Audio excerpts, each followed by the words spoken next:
Hey, what is up, DCS Crew? It's Carlos back at it again today, and this is something that you don't see very often here on the channel. I am reviewing a knife from Protec Knives.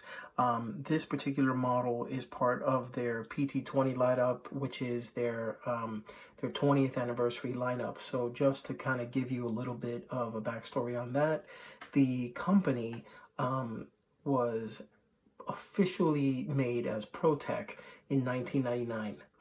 They came out with the 20th anniversary knives in 2019, and this is a bit of an overrun that I was able to get my hands on as a result of Omaha Knife. So big shout out to Omaha Knife for putting this in my hands and being able to be put on the channel. So we got a lot to talk about.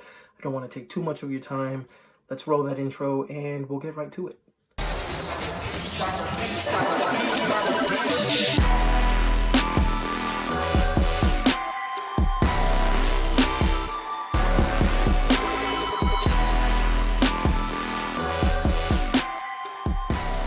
Alright folks, welcome back. So today we're going to talk about the Protech TR2, which is the Tactical Response 2 automatic knife. Now this is the 20th anniversary edition, and there are a couple of little nuances with this blade that set it apart from the rest of the TR2 line, and just kind of a quick education on the TR line.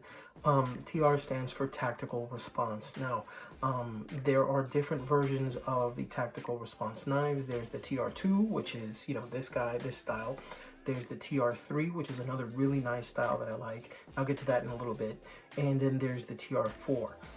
Tactical Response is a part of their line that's officially for something that's more of a military or law enforcement style knife.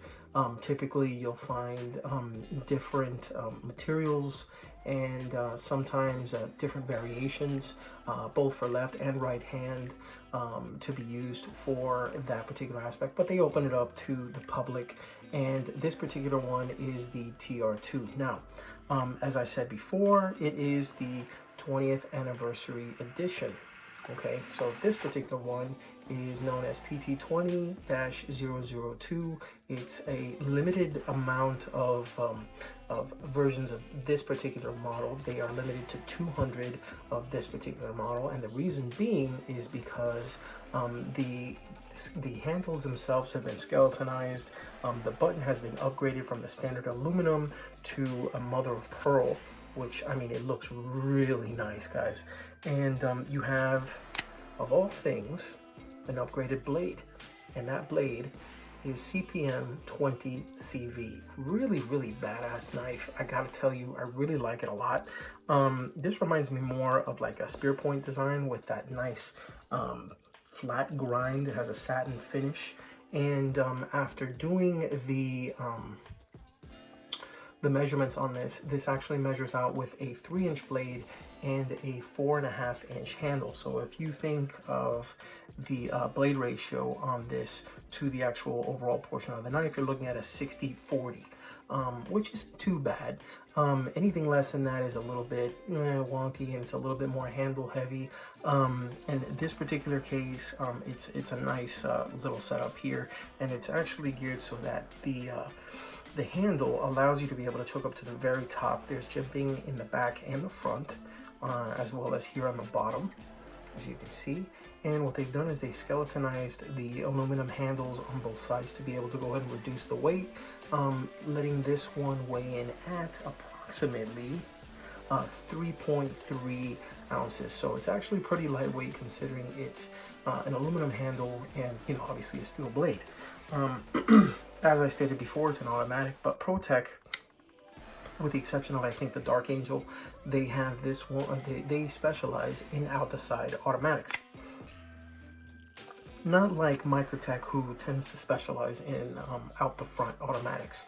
So basically, Dave, who's the owner of the company, talked a little bit about this knife in the Knife Nuts podcast. If you haven't watched that, I really highly recommend you check that out.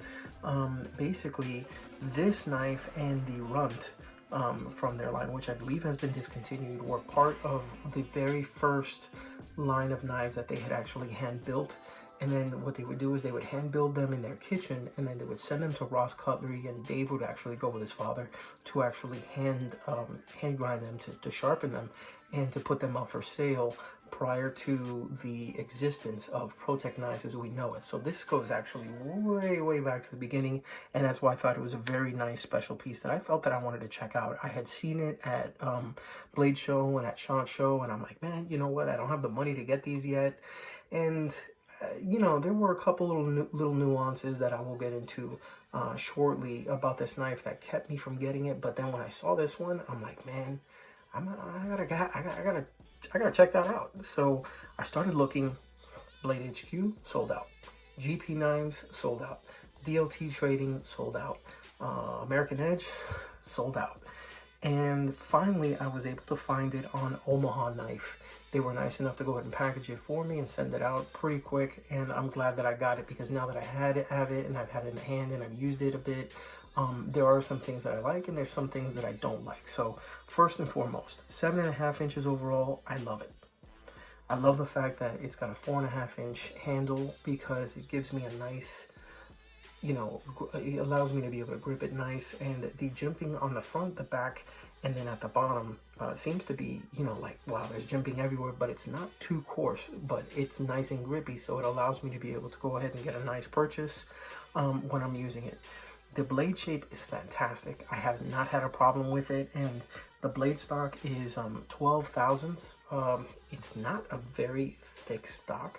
It seems this way, but when I go ahead and I compare it with some other knives, which I will shortly, you're going to see that it's not really that thick.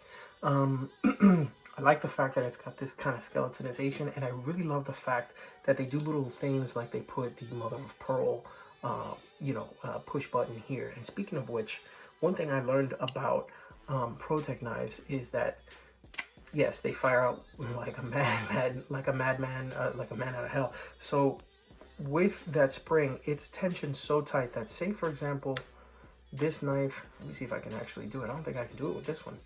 Yeah, no, I don't seem to be able to do it.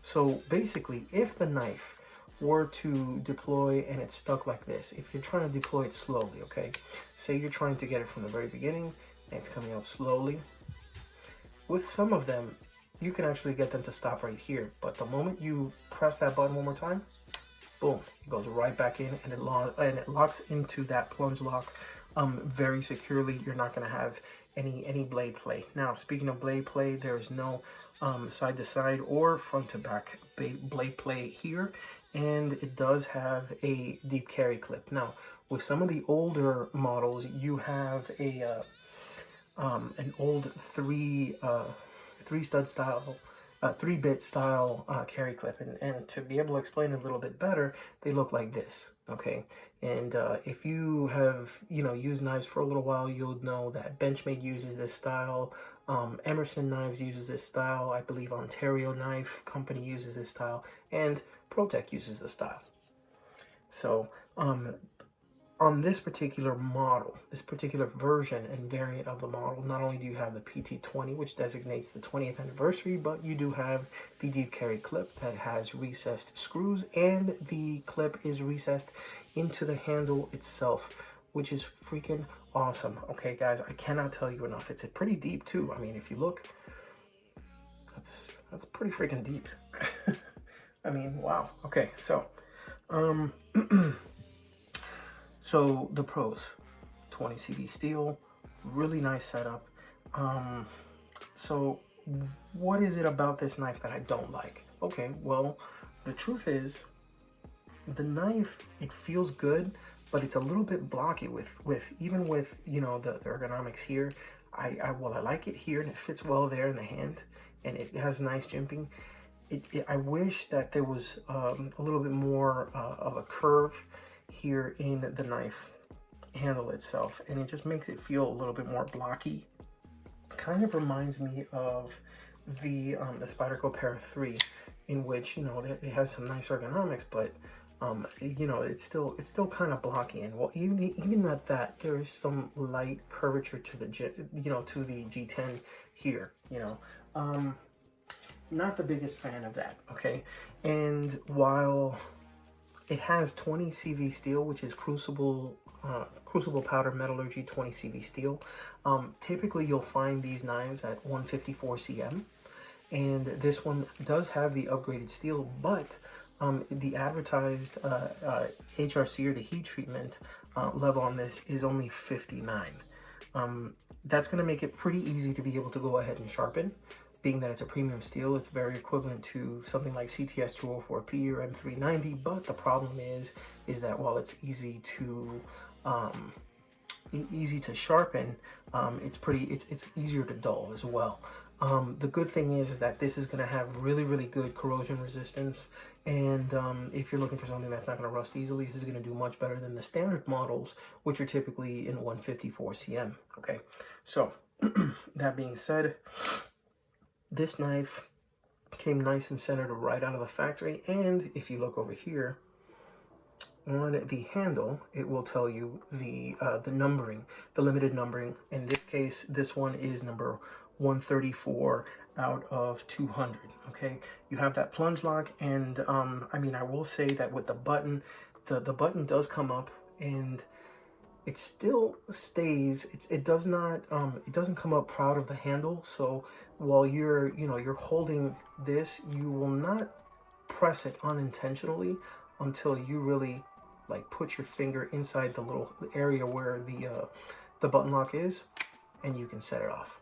And you can put it right back, and if you can notice, as I'm putting this back, you're gonna notice pop back up into place with the spring. Boom, and there it is. So, little comparison between itself and some other knives. I'll go ahead and put this right here. And let's see what we got. We have the Hogue Knives Deca. We have another American classic, the Kershaw Blur.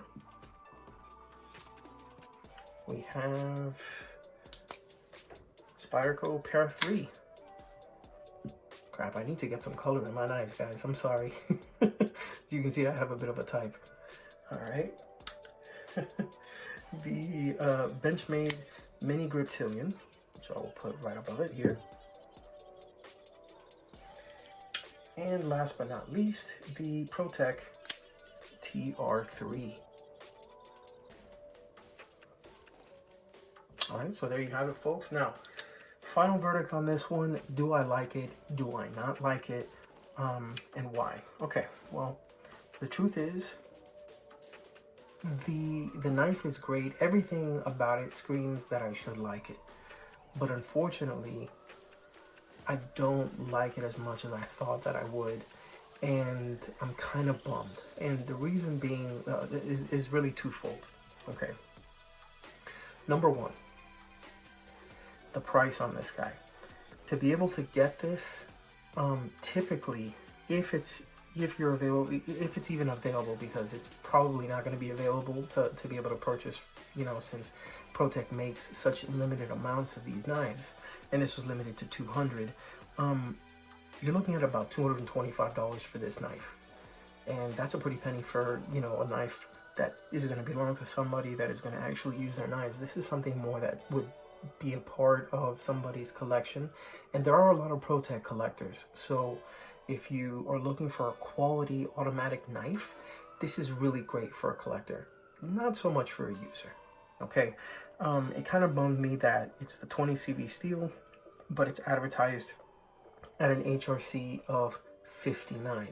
I was hoping to see it somewhere more towards like the 61, 62 range if it's really going to be a user, because I mean the blade is just screaming to be used, and it's just, everything is so nice about it. But at the end of the day, it's really, I don't know, that kind of bummed me out. And then while I like the fact that they were using the mother of pearl button here, it just doesn't you're trying to classy up a tactical knife, and that just wasn't doing it for me, especially when you have the speed holes here and you're trying to make it look high speed, low drag, and then you put a mother of pearl button here.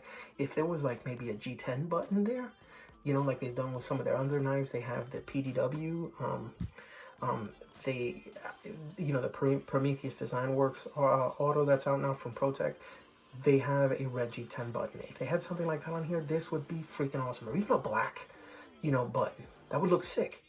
But they chose the Mother of Pearl, which is nice, don't get me wrong, but it's not my thing. And I don't like the fact that, you know, the scales, while they feel like they will hold well in the hand, they're just, I don't know, they're too blocky for me. Okay, now this is going to be a pass for me, and the reason being is because I got into a little bit more of the Protec catalog, and I found this knife right here, which is the Protec TR3. And as you can see, this is a bead blasted version in 154 cm with a pretty deep carry clip, considering that this is just a normal Benchmade style clip. And the rubberized surface on here, and I mean, it fits the hand really well. It has the jimping as well, and it has the rounded edges. It's slightly bigger at, I think, about just over 8 inches, but it reminds me of the rubberized handle on the Blur, which kind of, you know, it's familiar territory. USA made, you know, and I'm feeling it. Plus, it's a lot cheaper. I want to say it was like 149 bucks as opposed to paying almost 225 for this guy. That's not to say this is a bad knife, but the truth is, it's going to be a pass. And it's sad because, I mean, this is a really good quality knife. It's part of their 20th anniversary collection, and if you're a collector of Protec knives, this is definitely something to look at for your collection for keeps. But if you're somebody who's going to use your knife, I would suggest taking a look at some of the other knives in their catalog. Now, that being said, a huge shout out to Protec and to Omaha Knife. A lot of things I've learned recently about Protec really makes me like them a lot. They're actually a company that has just about 22 employees. They're a really small company, but they've been around for, I mean, it says 21 years as of this date. So we're in 2020. They opened in 99. They opened while I was in high school, guys. Okay, so just to kind of put that into perspective, this is the Tactical Response 2. This is the automatic out the side knife, 20th anniversary limited edition model from Protec. Thanks so much for checking this out, guys. If you have any questions, feel free to hit me up on Instagram at Daily Carry Solutions or on my website, dailycarrysolutions.com. And yeah, so there it is, guys. So remember, no matter what you choose to carry, it could be a Benchmade, it could be another Protec, you know, it could be this guy right here because you choose to carry it instead of collect it. No matter what, if you EDC, think of DCS. I'll see you guys next time. Thanks for tuning in. Peace.